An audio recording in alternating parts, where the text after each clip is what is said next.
Varicose veins కి సరైన చికిత్స కోసం సంప్రదించండి ఎవిస్ హాస్పిటల్. నమస్కారం. మాఘపురాణం 2వ అధ్యాయంలోకి వచ్చాం. ఈ రోజున మాఘశుద్ధ విధియ ఆదివారం వచ్చింది. మాఘమాసపు విధి విధానాల్లో ఆదివారం నాడు సూర్యారాధన విశేషంగా చెప్పబడుతుంది.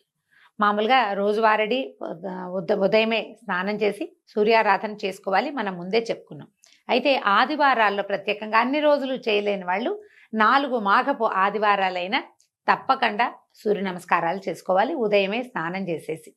అయితే సూర్యారాధన విశేషంగా చేయదలుచుకున్న వాళ్ళు ఆదివారాలు పాలు పొంగించి పాయసం చేసి, మనం రథసప్తమి పాయసం ఎట్లా చేస్తాం, పాలని బాగా పొంగించి పొంగు వచ్చిన తర్వాత బియ్యం కొంచెం నెయ్యి కలిపిన బియ్యాన్ని వేస్తాం. కడక్కండా కొంతమంది ఇళ్లలో కడుగుతారు, బియ్యం విరగకూడదని నెయ్యి కలుపుతారు. కొంచెం నెయ్యి చుక్క వేసి బియ్యాన్ని ఇట్లా కలిపి ఒక 3 గుప్పెళ్ళ బియ్యం, ఒక 1/2 లీటర్ పాలకి ఒక 3 గుప్పెళ్ళ బియ్యం సరిపోతాయి, అంతకంటే పట్టవు.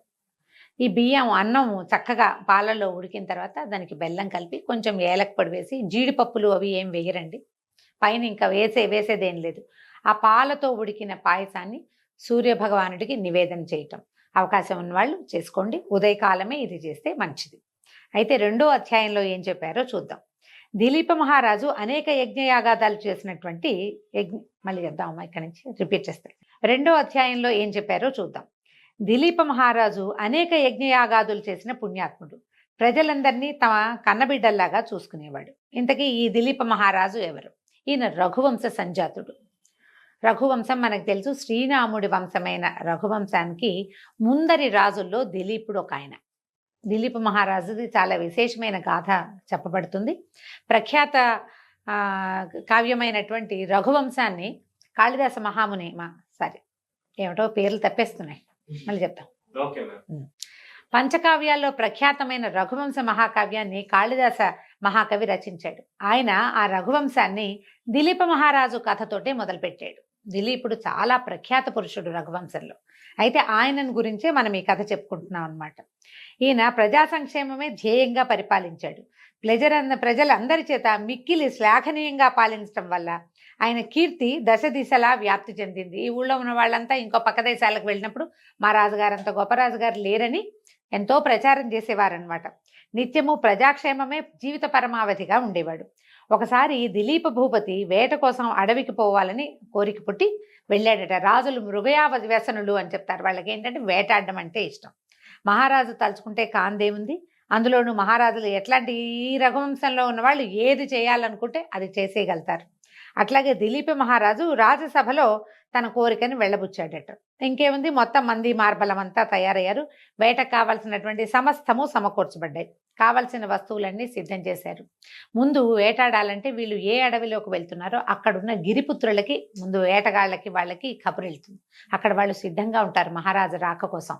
మాటలు వేస్తారు, ఎక్కడెక్కడ పులుడు ఉన్నాయి, ఎక్కడెక్కడ లేళ్ళు తిరుగుతాయి, ఎక్కడ ఏం జరుగుతుందో ముందే సమాచారం అంతా సేకరించి పెడతారు. ఆ తర్వాత రాజుకు కావలసిన మంది మార్బలము, వేట కుక్కలు, వేటగాళ్ళు తోడు, కొంతమంది ఆంతరంగిక మిత్రులు, స్నేహితులు, స్త్రీజనాన్ని పెద్దగా తీసుకెళ్లేవాళ్ళు కాదు.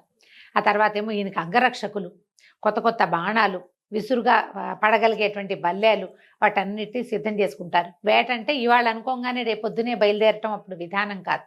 కొంచెం సమయం చూసుకుని, ముహూర్తం కూడా చూసుకుని మంచి ముహూర్తంలో బయలుదేరేవాళ్ళు. అయితే సుముహూర్తంలో దిలీప మహారాజు వేట దస్తులు ధరించి సైన్య సమేతుడై వేట కోసం అడవులకి బయలుదేరాడు. ఈయన వేట కోసం ఎంచుకున్న అడవి మిక్కిలి క్రూర జంతువుల మయమైనది, బాగా భయంకరమైన అడవి, దట్టమైన అడవట. చీమల దూరని చిట్టడవి, కాకులు దూరని కారడవి అని చెప్తారు. దండకారణ్యము వంటి బాగా ఘోరమైన అరణ్యం, బాగా చిక్కగా ఉంటుందన్నమాట అది. అయితే అవి ఏం చేస్తున్నాయంటే ఈ అరణ్యం నుంచి క్రూర జంతువులు సమీప గ్రామాల మీద పడి మనుషుల్ని పశువుల్ని చంపి నానా భీభత్సము భయోత్పాతాన్ని సృష్టిస్తున్నాయి. అందుకని ఈయన ఈ ప్రాంతానికి వేటకు వెళ్తే ఆ వాటిని దుష్ట శిక్షణ శిష్ట రక్షణ అవుతుంది. క్రూర జంతువులను కొన్నిటిని చంపేస్తే మిగిలినవి ఆ పక్కకి రాకుండా ఉంటే ఇక్కడ వేట జరుగుతుందని భావించి తద్వారా చుట్టుపక్కల గ్రామాల్లో ఉన్నటువంటి ప్రజలు వాళ్ళు రక్షింపబడతారని ఆయన ఆ ప్రాంతానికి వేటకు వెళ్దామనుకున్నాడు. సరే, మళ్ళీ క్రమంగా ఒక కొద్ది రోజుల్లోనే ఆ సమీపంలో ఉన్న గ్రామాలకి క్రూర జంతువుల బెడదంతా తప్పించేసాడు. మొత్తానికి జరిగింది. అరణ్యంలోకి ప్రవేశించిన తర్వాత ఎన్నో క్రూర మృగాల్ని కనబడకుండా చెట్ల చాటున పొదల మాటున రహస్యంగా పొంచి ఉండి కనిపించిన క్రూర మృగాలన్నీ తన సమూహంతో కలిసి చంపేశాడు. పరివారం అంతా కూడా దీంట్లో నిమగ్నమైంది. ఇలాగా లెక్కలేనన్ని రోజులు ఉండి లెక్కలేనన్ని మృగాలని వధించారట. దిలీపుడు ఒకనాడు మృగంపై బాణం వేయగా అది తప్పించుకొని పారిపోయింది. మృగం అంటే లేడండి, అది చాలా బలంగా ఉంది, బాగుంది, కొట్టాడు. ఆయన వెనక ముందు చూసుకోలేదు, అది పరిగెత్తింది, దెబ్బ తగిలింది కానీ పడిపోలేదు. అది పరిగెత్తేసరికల్లా పట్టు విడవక మహారాజు కూడా దాని వెనకాల పడి పరిగెత్తాడట. ముందు మృగము, వెనకాల దిలీపుడు. ఈ దిలీపుని వెనకాల ఆయన పరివారం అంతా పరిగెత్తింది. అందుమారి జనాలు వెళ్తారు, అంగరక్షకులు, ఆయనకి వేటగాళ్ళు సహాయం వచ్చేవాళ్ళు, మధ్యలో ఏదైనా అనుకోని ప్రమాదం వస్తుంది కదా, అందరూ కలిసి ఆ పక్కకి పరిగెత్తడం మొదలుపెట్టారు.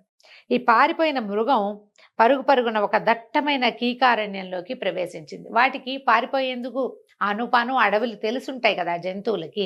ఎక్కడికి వెళ్తే తను ఎవరికి కనపడకుండా ఉంటుందో ఆ ప్రాంతం వైపుకి లీడ్ చేసేసింది రాజుగారిని, ఆ పక్కకి వెళ్ళిపోయింది అనమాట. పరిగెత్తి పరిగెత్తి పరిగెత్తి దిలీప మహారాజు అలసిపోయాడట. ఆయనకి విపరీతంగా దాహం వేయటం మొదలుపెట్టింది. పరివారం అంతా నీళ్ల కోసం వెతకటం మొదలుపెట్టారు. వెతగ్గా వాళ్ళకి అక్కడ ఒక పెద్ద సరస్సు కనిపించింది. ఒక చెట్టు ఎక్కాడు ఒకడు, పై చెట్టు తాలూకు పై కొమ్మ మీద నుంచి చూసి, ప్రభు ఇక్కడి నుంచి తూర్పుగా గనక నడిస్తే అక్కడ మంచినీళ్ళు ఉన్నాయి అంటే మేము ఎవరో తెస్తామన్నారు. ఈయన అన్నాడు, తేవటం ఎందుకు, ఎవరికి దాహం వేస్తే వాళ్లే తాగితే సరిపోతుంది, అటువంటి నేను వెళ్తానని చెప్పి ఈయన ఏం చేశాడు, బయలుదేరాడటట్టు. వెతగ్గా కనపడింది.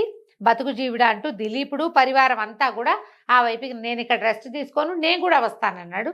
అందరూ వెళ్తే అదొక పెద్ద సరస్సు, దాని నిండా తామర పువ్వులు, చుట్టూతా ఏవో చెట్లున్నాయి, ఎన్నో పక్షులకి ఆలవాలంగా ఉంది, జంతువులు దాహం తీర్చుకునే రేవులు కూడా కనపడుతున్నాయి, ప్రశాంతంగా ఉంది, ఏ మృగాలు లేవు, నీరంతా తేటగా చాలా బాగుందట.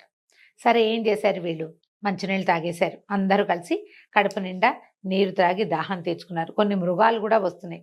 సరే ఆ పక్క నుంచి అవతల పక్క నుంచి లేళ్ళు అవి వస్తుండేసరికి వీళ్ళు ఏం చేశారు, ఇక నీళ్ల గోల పడలేదన్నమాట. వేట మీద ఉన్నారు కదా, ఆ కనపడుతున్న మృగాల్ని కూడా సంహరించి వాటన్నిటినీ కూడా తమ తాలూకు ఈ గుర్రాల మీద వాటి మీద వేసుకుని తిరుగు ప్రయాణం కట్టేశారు. వెనక్కి తిరిగి వస్తున్నారట. వేట నుంచి తిరిగి వస్తున్న దిలీప మహారాజుకి మార్గ మధ్యంలో ఒక వృద్ధ బ్రాహ్మణుడు ఎదురయ్యాడు. ఎదురైతే సద్బ్రాహ్మణుడైన వృద్ధ బ్రాహ్మణుడు ఆ మిక్కిలి బ్రహ్మతేజస్సుతోటి వెలిగిపోతున్నాడు, సర్వజ్ఞానిలాగా ప్రకాశిస్తున్నాడు. అతని ముఖవర్చస్సు ఎట్లా ఉందంటే ఆయన చూస్తే ఎవరైనా ఆకర్షితులు కావాల్సిందేనట. అయితే చక్కగా ఉన్నాడు, నమస్కారం చేయాలనే భావన పుట్టించేలాగా ఉన్నాడు. ఈ దిలీప మహారాజు కూడా సహజంగా బ్రాహ్మణ భక్తి ఉండేది రాజులకి. ఈయన మరీ భక్తుడు. ఈయన ఏం చేశాడు, ఆయన్ని చూడంగానే గుర్రం దిగి 2 చేతులు జోడించి, నమస్కారం పండితోత్తమా, మీ దర్శన భాగ్యం చేత నా జన్మ ధన్యమైంది, నేను ఈ రాజ్యానికి అధిపతిని, నన్ను దిలీప చక్రవర్తి అంటారు, నన్ను ఆశీర్వదించండి అని నమస్కారం చేశాడు. ఆ వృద్ధ బ్రాహ్మణుడు దిలీప మహారాజుని ఎగాదిగా చూసి ఆ పాదమస్తకము పరిశీలించి, మహారాజా, సరస్సులో ఉన్న నీటిని తాగి దాహం తీర్చుకుని వెళ్ళిపోతున్నావు, ఇది మాఘమాసం, సరస్సులో స్నానం చేయాలని తెలీదా నీకు అని అడిగాడు. అడిగేసరికి ఇది ఆశ్చర్యపోయాడు. ఈ మాఘమాస మహాత్యం గురించి నీకెవరు చెప్పలేదా, మాఘమాసం స్నానం, ఈ మాఘంలో చేసేటువంటి స్నానం అత్యంత పుణ్యదాయకమని నీకు తెలియదా అని ప్రశ్నించాడు. ఇప్పుడు వీళ్ళు చీకటి పడేదాకా ఇక్కడ తిరిగారు అనుకుందాం, తిరిగారు, ఆ రాత్రికి దాహం తీర్చుకోవడానికి ఇక్కడికి వచ్చారు, మంచినీళ్ళు తాగారు, అక్కడ రెస్ట్ తీసుకుని ఉంటారు. తెల్లవారుజామున చాలా జంతువులు దాహం తీర్చుకోవడానికి వస్తాయి, వీళ్ళు ఆ జంతువులన్నిటినీ సంహరించారు. సూర్యోదయం అవుతుండగా వెనక్కి మరలి వస్తున్నారు. సూర్యోదయం అయ్యింది. ఈయన వేట నుంచి వేట దుస్తులతోటి స్నానం చేసిన వాళ్ళగా కనపడరు. వేట దుస్తులు వేరేగా ఉంటాయి, కొంచెం తోళ్లతో చేసినవి, చర్మంతో చేసినవి, అవి వస్త్రాభరణాలు విశేషంగా ధరించుంటారు. బ్రాహ్మణోత్తముడికి తెలిసిపోయింది ఈయన స్నానం చేయలేదు అని. వెనకాలన్న సరస్సు, ఆ సరస్సు దగ్గర నుంచి వస్తున్నవాడు దాహం తీర్చుకుని వస్తున్నాడనే అర్థమైంది తప్ప స్నానం చేయలేదని క్లియర్గా తెలుస్తుంది. ఆయన ఇట్లా అడిగేసరికల్లా దిలీప మహారాజు ఆశ్చర్యపోయాడు. విప్రోత్తమ, నిజంగా నాకు మాఘమాసం గురించి తెలియదు స్వామి, నేను మృగయా వినోదిని అడవికి వచ్చి చాలా రోజులైంది, ఎంతో కాలం అని చెప్పాం కదా, ఆయన నిన్న మొన్న రాలా, చాలా రోజులు అడవిలో డేరా వేసుకుని ఉన్నారు. ఈ రోజునే వాళ్ళు వెనక్కి తిరిగి పోదలుచుకున్నారనమాట. అడవిలో ఉండిపోవటం వల్ల నాకు ఈ విషయం తెలియలేదు. అయినా నేను రాజ్యంలో ఉంటే నా గురువుల ద్వారా విషయం తెలుసుకునేవాడిని, ఇక్కడ నాకెవరు విశదపరుస్తారు స్వామి, రాజప్రాసాదంలో ఉంటే పురోహితులైనా చెప్పేవాళ్ళు, నాకు ఆ అవకాశం లేదు కాబట్టి మీరు నా యందు దయతలిచి ఆ విషయం ఏమిటో చెప్పండి అన్నాడు. అనేసరికల్లా ఇప్పుడు ఈయన ఏం చెప్పాడు, అట్లయితే రాజా ముందుగా సరస్సులో స్నానం చేసి శుచివవు, పవిత్రుడవవు, తర్వాత మాఘమాస మాహాత్మ్యాన్ని తెలుసుకునే విధానాన్ని తెలియజేస్తానన్నాడు. అనగానే ఇక మళ్ళీ అక్కడ ఆగారు. పరివారాన్ని అంతా ఆపి స్నానం చేసి వస్తానని చెప్పి ఇంకొంతమంది కూడా చేసుంటారు, బహుశా అందరూ చేయవలసిందే. ఇది ఎవరో రాజుగారో ఓ బ్రాహ్మడో ఎవరో చేయవలసింది కాదండి, పసిపిల్ల బాలాది ప్రతి వాళ్ళు చేయవలసిందే. ఇప్పుడు కార్తీక మాసం అనుకోండి, తెల్లవారుజామునే స్నానం చేయాలి. కార్తీకము అత్యంత చలికాలం కాబట్టి అప్పుడు చేయలేము. ఇప్పుడు కొంచెం ఎండాకాలం మొదలైపోయింది, సూర్యుడు అంటే వేడెక్కిపోతున్నాడు. పైగా సూర్యోదయం అంత ఎర్లీగా ఏం అవ్వదు, 6:30 6:30 అయిపోతుంది. ఆ పాటికి చలి తగ్గిపోతుంది, ఏ నీళ్లతో స్నానం చేసినా పనికొస్తుంది. కాబట్టి ప్రతి వాళ్ళు స్నానం చేసి సూర్యుడి ముఖం చూడాలి తప్పకుండా. దాంతో మిగిలిన వాళ్ళంతా దిగుంటారు. రాజుగారు ఏం చేశాడట, చకచకా వెళ్ళి ఈ వేట దుస్తులు విదిలిపెట్టి సరైన దుస్తులు స్నానం చేయటానికి వీలుగా ఉండేవి ధరించి సరస్సులో స్నానం చేసి శుచి అయి వచ్చాడు. వృద్ధ విప్రుడి దగ్గరకు వచ్చాడు. అప్పుడు వృద్ధ బ్రాహ్మణుడు దిలీప చక్రవర్తిని దీవించి, ఇక్ష్వాకు వంశ కులగురువైన వశిష్ఠ మహర్షి నీ దగ్గరికి తరచుగా వస్తాడు కదా, నువ్వు ఆయన్ని కలుస్తావు. ఆయన తపశ్శక్తి సంపన్నుడు, సకల శాస్త్రములు తెలిసిన దిట్ట, సర్వజ్ఞాని. ఆయన నాకంటే విపులంగాను వినసొంపుగాను మాఘమాస విశిష్టతను గురించి వివరించగలడు. నేను వృద్ధుండైపోయాను, జవసత్వాలు ఉడిగిపోయినాయి, ఆయన చెప్పినంత గొప్పగా నేను చెప్పలేను. కాబట్టి వశిష్ఠ మహర్షి ద్వారా మాఘమాస మాహాత్మ్యాన్ని తెలుసుకో, నేను ఇంకా చాలా దూరం వెళ్ళాలని చెప్పి ఆ వృద్ధ బ్రాహ్మణుడు వెళ్ళిపోయాడు. ఈయనతోటి మాఘ స్నానం చేయించాడు వృద్ధ బ్రాహ్మణుడు వచ్చి. దిలీప చక్రవర్తి మనసంతా ఆ మాఘమాస మహాత్మ్యం ఏమిటి, ఒక ఆయన కనపడంగానే నమస్కారం చేసిన మరుక్షణం మాఘస్నానం చేయలేదు ఏమిటి అని ప్రశ్నించాడంటే అది చాలా విశేషమైంది, నేను ఇంతకు ముందు తెలుసుకోలేదు అనే అనుకుని ఈయన జిజ్ఞాసతోటి చకచకా బయలుదేరాడు. శీఘ్రంగా తన పరివార సమేతంగా నగరానికి తిరుగు ప్రయాణం కట్టాడు. వృద్ధ బ్రాహ్మణుడి మాటలు పదే పదే జ్ఞాపకం రావటంతో సరిగ్గా నిద్ర కూడా పట్టలేదట.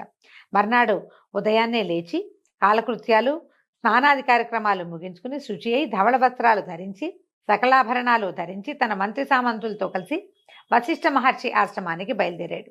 సూర్యవంశ కులగురు అయినటువంటి వశిష్ఠ మహర్షి వద్దకి చేరాడు. ఆ సమయంలో ఆ వశిష్ఠుల వారు తపస్సమాధిలో ఉన్నారు. వారి శిష్యులు రాగయుక్తంగా వేద పఠనం చేస్తున్నారు. ఆ దృశ్యాన్ని చూసినటువంటి దిలీపుడు వాళ్ళకి తపోభంగం కాకూడదు, వీళ్ళకి పాఠభంగం విద్యాభంగం కాకూడదు, విద్యా సమయాన్ని పాడు చేయకూడదు కదా అని భావించి కాసేపు వేచి ఉన్నాడట.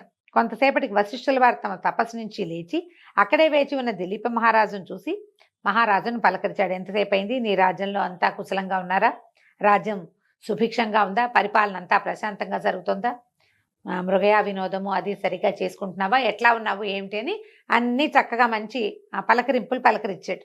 తర్వాత ఏ విషయం మీద ఇక్కడికి వచ్చావు, నీ రాకకి కారణం ఏమిటి అని అడిగితే అప్పుడు దిలీప మహారాజు చెప్తున్నాడు, వశిష్ఠ మహర్షి మీరు మాకు గురువులు, మీ ద్వారా నేను అనేక పుణ్యగాథలు విన్నాను, లెక్కలేనని శుభకార్యాలు నాతో చేయించారు, రామాయణ భారత భాగవతాది ఇతిహాసాలు ఎన్నిటినో తెలియపరిచి నాకు విశేషమైన జ్ఞానాన్ని ఆర్జించుకునే అవకాశం ఇచ్చారు. కానీ నాకు మాఘమాస మహాత్మ్యాన్ని కానీ దాని విధి విధానాలు ధర్మాలు నాకేనాడు బోధించలేదు, మనం ఆ సందర్భంగా కలవలేదు. కాబట్టి మీరు నా యందు దయతలిచి ఇది మాఘమాసమట, ఈ మాఘమాస మహాత్మ్యాన్ని, ఈ మాసంలో నేను చేయవలసినటువంటి విధి విధానాలు ధర్మాలు దాన ధర్మాధికాలు మాఘమాస విశిష్టత కూడా వివరించమని వేడుకుంటున్నానని మహారాజు అడిగాడట. అప్పుడు వశిష్ఠ మహర్షి ఏం చెప్పారంటే, నీ కోరిక చాలా మంచిది నాయన, మాఘమాస మహాత్మ్యాన్ని ప్రతి వాళ్ళు తెలుసుకోవాలి, ప్రతి వాళ్ళు విని తరించాల్సిందే, ప్రతివాడు పాటించవలసిందే కూడా. అయితే నాకు తెలిసినంత వరకు మాఘమాస మహాత్మ్యాన్ని నీకు తెలియజేస్తాను. ఇది ఈ మాఘమాసంలో నదీ స్నానము అత్యంత ఫలదాయకము. ఇప్పుడు నెల రోజులు 30 రోజులు నదీ స్నానం చేయటం మనబోటి వాళ్ళ వల్ల కాదు, ఎవరి వల్ల కాదండి, నదీ పరివాహక ప్రాంతాల వాళ్ళ కూడా ఏదో పనో ఇబ్బందో వస్తాయి కదా. కానీ తప్పకుండా నదీ స్నానం చేయాలంటే దీనికి విధానం ఏం చెప్తున్నారండి, పర్వదినాలలో స్నానం చేయటం.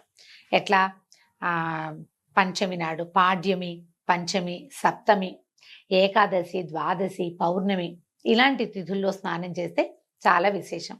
లేదా ఆదివారాలు కూడా, మామూలుగా తిథులు చెప్తారు ప్రత్యేకంగా పర్వదినాలకి, కానీ మాఘంలో ఆదివారాలు కూడా స్నానానికి విశేషంగా చెప్తారు. ఈ లెక్కబెట్టి కనీసం ఈ 10, 14, 13 రోజుల్లో ఏదైనా అన్ని రోజులు కానీ లేదా ఏదైనా ఒక్క రోజైనా కానీ అవకాశం తీసుకుని నదీ స్నానం చేస్తే చాలా మంచిది. సముద్ర స్నానం కూడా చాలా విశేషంగా చెప్తారు. సముద్రం అందరికీ అవకాశం ఉండదు. నది కొంతమందికైనా కుదురుతుంది కాబట్టి స్నానం చేయాలి. ఈ మాఘమాస నదీ స్నానం అత్యంత ఫలదాయకం. ఈ మాసంలో నదీ స్నానం చేయటం వల్ల దొరికేటువంటి పుణ్యఫలము మరి ఏ యజ్ఞయాగాదులు క్రతువులు చేసినా లభించదు. ఈ మాసం నందు మనుషులు నదీ స్నానం చేసి అత్యంత పుణ్యాత్ములవుతున్నారు. ఈ మాఘమాసం ఒక ప్రత్యేకతను ఏం సంతరించుకుందంటే ఒక్కసారి నదీ స్నానం వల్లే పుణ్యలోకాలు లభిస్తాయట. ఇది మనం ఇప్పుడు జీవించి ఉండగా లభించేది కాదు. పుణ్యలోకాలు అంటే మరణానంతర సుఖం లభిస్తుందని చెప్తారు.